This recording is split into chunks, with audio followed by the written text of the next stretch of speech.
and the Lion.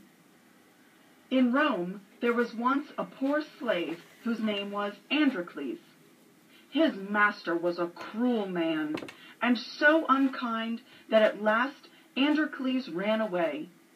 Androcles hid himself in a wild wood for many days, but there was no food to be found, and he grew so weak and sick that he thought he would die. So one day he crept into a cave and lay down, and soon he was fast asleep. After a while, a great noise woke Androcles. A lion had come into the cave and was roaring loudly. Androcles was very much afraid, for he felt sure the beast would kill him. But he saw that the lion was not angry, and that he was limping as though his paw hurt him. Then Androcles grew so bold that he took hold of the lion's lame paw to see what was the matter. The lion stood quite still and rubbed his head against the man's shoulder. His eyes seemed to say, "I know that you will help me." Androcles lifted the paw from the ground and saw that there was a long, sharp thorn in it. The flesh around the thorn was red and swollen, and the lion was in much pain. Androcles took the end of the thorn in his fingers. Then he gave a strong, quick pull, and out it came. The lion was full of joy. He jumped about like a dog and licked the hands and feet of his new friend. Androcles was not at all afraid after this, and when night came, he and the lion lay down and slept side by side. For a long time the lion brought food to Androcles every day, and the two became such good friends that Androcles thought his new life a very happy one.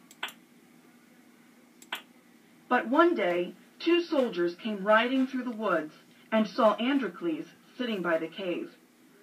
"Is that the escaped slave Androcles?" one soldier said. "Yes, it most certainly is," answered the other. They captured poor Androcles and took him back to Rome. It was the law at that time that every slave who ran away from his master should be made to fight a hungry lion.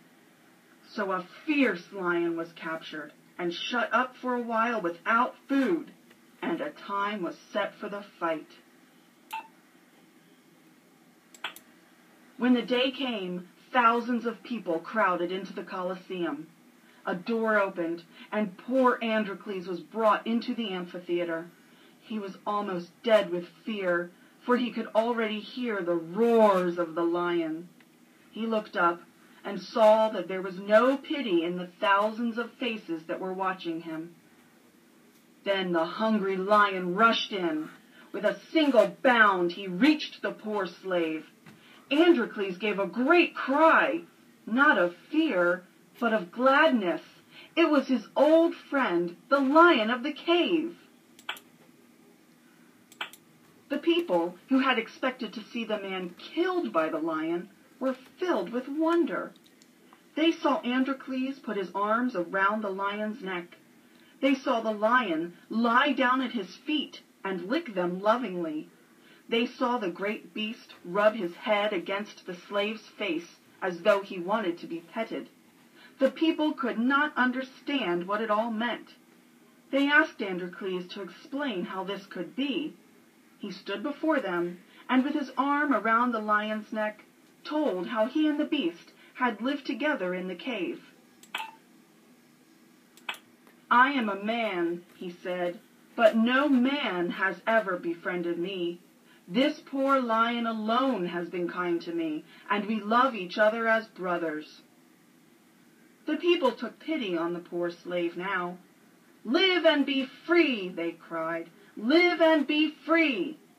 Others cried, "Let the lion go free too.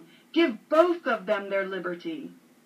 And so Androcles was set free, and the lion was given to him for his own, and they lived together in Rome for many years.